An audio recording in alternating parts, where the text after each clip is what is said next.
Game of Thrones, House of the Dragon సిరీస్ల కథ రాసిన జార్జ్ ఆర్ఆర్ మార్టిన్ ఆ కథలు ఎలా రాశారో, ఎందుకు ఇప్పటికీ రాస్తూనే ఉన్నారో, అవి హెచ్బిఓ సిరీస్గా ఎలా మారాయో, ఆ సిరీస్ల గురించి, ఆయన క్యారెక్టర్ల గురించి, ఆయన ఒపీనియన్స్ ఏంటో, ఈ విశేషాలన్నీ కొన్ని ఫన్నీ ఇన్సిడెంట్స్తో సహా ఈ వీడియోలో చెప్పుకుందాం. ఇంతకు ముందరి వీడియోలో ఆయన చిన్నప్పటి సరదా సంగతుల గురించి, రైటింగ్ కెరీర్ గురించి, పర్సనల్ మ్యాటర్స్ గురించి చెప్పాను. అవి తెలుసుకోవాలనుకుంటే ఆ వీడియో లింక్ డిస్క్రిప్షన్లోను, కామెంట్స్లోను ఇస్తాను, చూడండి. అలాగే నా ఛానల్లో గేమ్ ఆఫ్ థ్రోన్స్ గురించిన రేర్ ఇన్ఫర్మేషన్ ఉంటుంది. చూడాలనుకుంటే నా ఛానల్ని సబ్స్క్రైబ్ చేసుకోండి. 1991లో ఆ మరిచిపోలేని రోజు, 9 కోట్ల మంది ఫ్యాన్స్ జీవితంలోకి గేమ్ ఆఫ్ థ్రోన్స్ కథ అడుగుపెట్టిన రోజు, జార్జ్ ఆర్ఆర్ మార్టిన్ తన ఇంట్లో టేబుల్ ముందు కూర్చుని ఉన్నారు.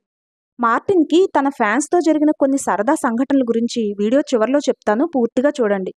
ఆయన అలా టేబుల్ ముందు కూర్చుని ఉన్నది ఒక వేసవికాలపు మధ్యాహ్నం, సాయంత్రమో.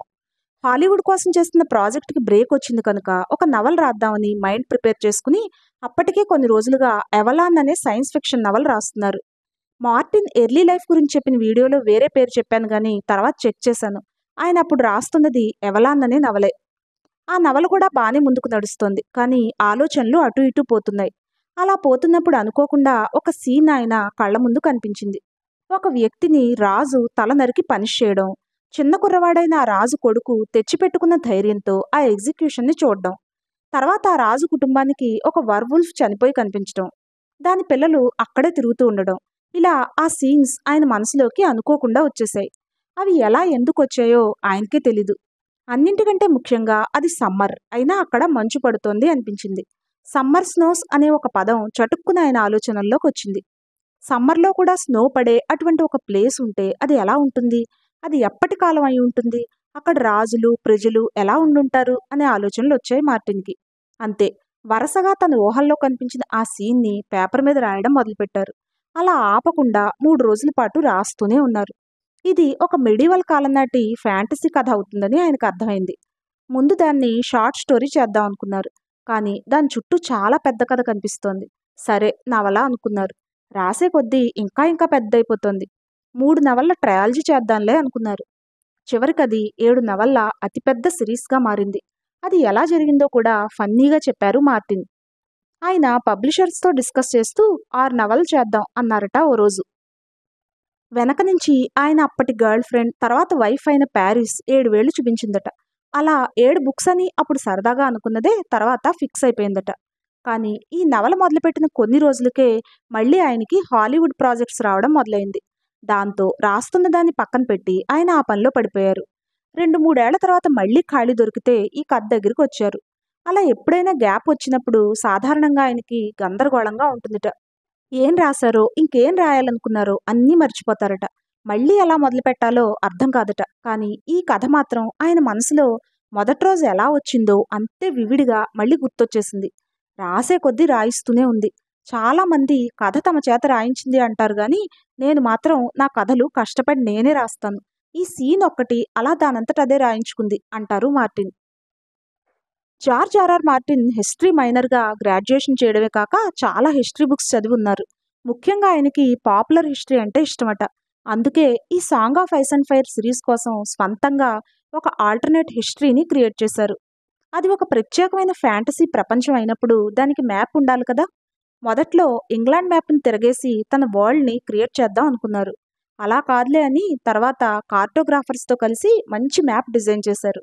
ముందు ఎక్కడ కథ జరుగుతోందో అక్కడి మ్యాప్తో మొదలుపెట్టి దాన్ని ఎక్స్టెండ్ చేసుకుంటూ పోయారు. స్టోరీ పెరుగుతూ పోవడం వల్ల చాలామంది రాజులు రాజ్యాలు వచ్చేసాయి. వాటన్నింటికి ఒక లిస్ట్ తయారు చేశారు. ఒకేలాంటి పేర్లు వాడకూడదని స్టోరీ రైటింగ్ క్లాసెస్లో చెప్తారు, కానీ హిస్టరీలో కింగ్స్ నేమ్స్ మళ్ళీ మళ్ళీ రిపీట్ అవుతాయి కనుక తన readers Aegon the first, second, థర్డ్ల మధ్య డిఫరెన్స్ తెలుసుకోగలిగే తెలివి ఉన్నవాళ్ళని తనకి నమ్మకం ఉంది కనుక అలా రిపీటెడ్గా ఉండే పేర్లు పెట్టాను అంటారు మార్టిన్. ఇన్ని పేర్లు, రాజ్యాలు, రాజులు, ప్లేసెస్ ఎలా గుర్తుంటాయని అడిగితే మార్టిన్ విచిత్రమైన సమాధానం చెప్పారు. కొంతవరకు లిస్ట్ ప్రిపేర్ చేసుకుంటారట, కానీ అన్నీ ఎక్కువగా తన బుర్రలోనే ఉంటాయని, మరిచిపోనని అంటారు. ఈ రోజు కలిసిన మనిషి పేరు మర్నాడే మర్చిపోతాను, కానీ ఈ పేర్లన్నీ ఎలా గుర్తుంటాయో తెలీదు అంటారు ఆయన నవ్వుతూ. తనకేదైనా మెంటల్ డిజార్డర్ ఉందో, బుర్రలో వైరింగ్ తేడానో అంటారు.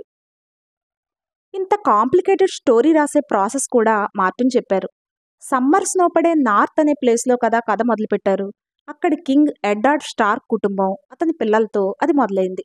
అతనికి 5గురు పిల్లలు, ఒక బాస్టర్డ్ సన్ ఉన్నారు. చాలా లవ్లీ ఫ్యామిలీ. అలా ఆ 6గురు పిల్లలకి వాళ్ళు లైఫ్లో ముందుకు పోయే కొద్దీ ఎదురయ్యే సిచ్యువేషన్స్ని బట్టి వేరువేరు ప్రపంచాలు ఏర్పడడం మొదలైంది. వాటిని ఎక్స్టెండ్ చేసుకుంటూ ఇతర రాజ్యాల్ని, రాజుల్ని, క్యారెక్టర్స్ని సృష్టించుకుంటూ రాసుకుంటూ వెళ్లారు మార్టిన్. అందుకే కథలోని అన్ని మెయిన్ క్యారెక్టర్స్ ముందు నార్త్లోని వింటర్ఫెల్లోనే ఉంటాయి, ఒక్క డెనెరిస్ తప్ప. తర్వాత వేరువేరు చోట్లకి చేరుకుంటాయి. కథ రాసే విధానంలో తాను గార్డ్నర్ లాంటి వాడినని చెప్తారు మార్టిన్.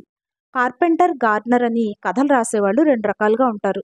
కార్పెంటర్ అయితే ముందే ఒక ప్లాన్, స్కెచ్ వేసుకుని ఎక్కడ ఏ ఇటుక పెట్టాలో పెట్టుకుంటూ, ఎక్కడ ఏ మేకు కొట్టాలో కొట్టుకుంటూ వెళ్ళిపోతారు.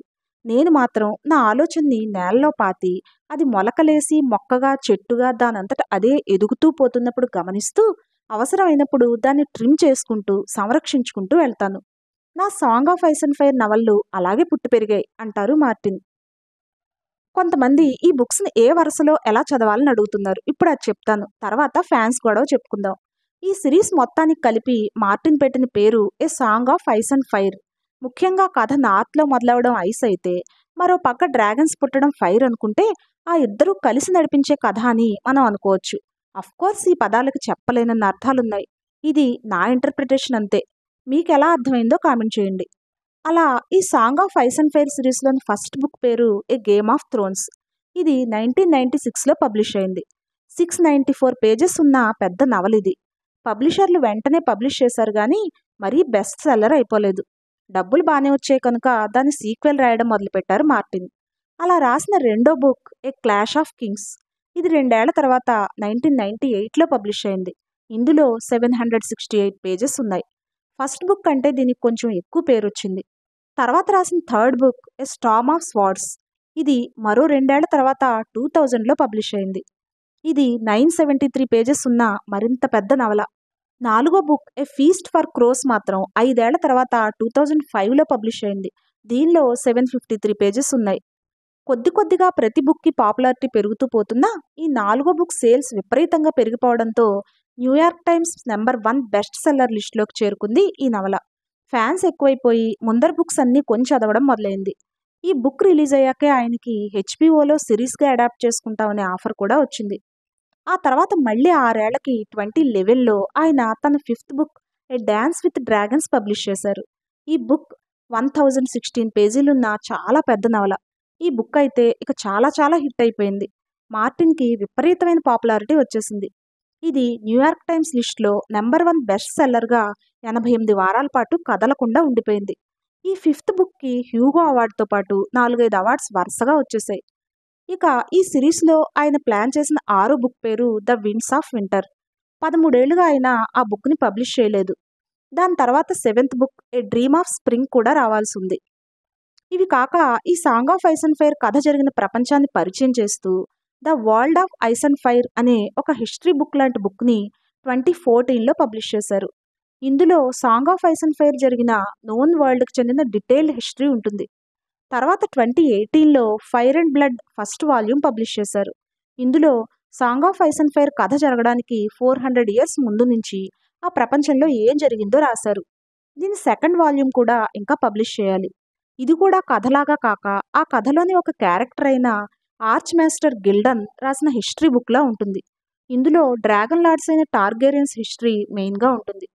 ఇవి కాక the Rise of the Dragon అనే ఇంకో హిస్టరీ బుక్ లాంటి బుక్ ఫస్ట్ వాల్యూమ్ని 2022లో పబ్లిష్ చేశారు. ఇంకా స్పిన్ ఆఫ్ స్టోరీస్గా the Hedge Knight, the Sworn Sword, the Mystery Knight అనే 3 నోవెల్లాస్ రాశారు. 2013లో the Princess and the Queen అనే మరో నోవెల్లా ఆలిసెంట్ రెనేరాల్ స్టోరీ చెప్తుంది. రోగ్స్, బుక్ ఆఫ్ స్వోర్డ్స్ అనే మరో 2 స్టోరీస్ కూడా ఇదే కథ మీద బేస్ అయి ఉన్నాయి. ముందు హాలీవుడ్లో మూవీ ఆఫర్స్ చాలా వచ్చాయట Song of Ice and Fire story కోసం. కానీ ఇంత పెద్ద స్టోరీ చెప్పాలంటే చాలా సినిమాలు తీయాలి. ఎవరు అలా వరుసగా వచ్చి అన్ని సినిమాలు చూస్తారని మార్టిన్ ఒప్పుకోలేదట. తన దగ్గర సరిపడా డబ్బులున్నాయి కనుక నో చెప్పే ధైర్యం వచ్చిందంటారు.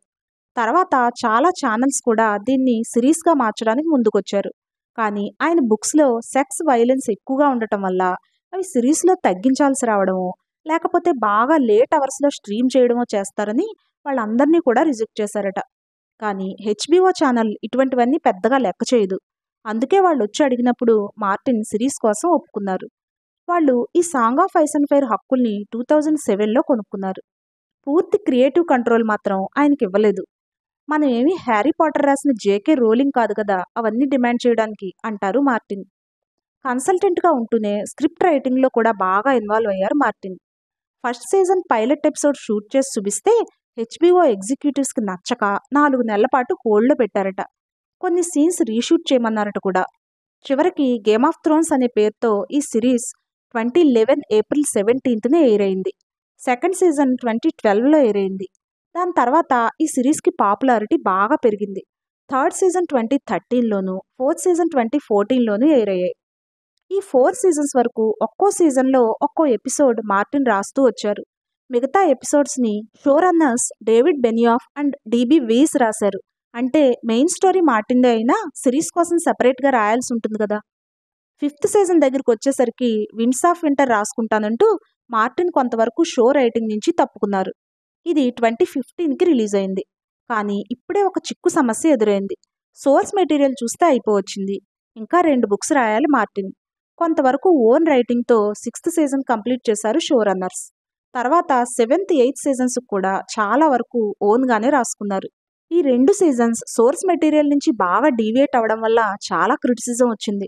మార్టిన్ ఫ్యాన్స్ చాలా మందికి ఈ ఎండింగ్ నచ్చలేదు.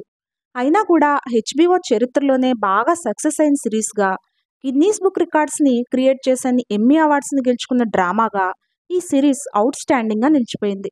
ఈ సిరీస్ మొత్తం బడ్జెట్ $1.5 బిలియన్, అంటే 150 crores అట. 2019లో గేమ్ ఆఫ్ థ్రోన్స్ అన్ని సీజన్స్ కంప్లీట్ అయ్యాక 3 ఏళ్ల తర్వాత మళ్ళీ HBO house of the Dragon అనే కొత్త సిరీస్ మొదలుపెట్టింది. ఇది గేమ్ ఆఫ్ థ్రోన్స్కి ప్రీక్వెల్గా మార్టిన్ రాసిన ఫైర్ అండ్ బ్లడ్ బుక్ని బేస్ చేసుకుని తీస్తున్నారు. ఇప్పటికే 2 సీజన్స్ కంప్లీట్ అయిపోయాయి.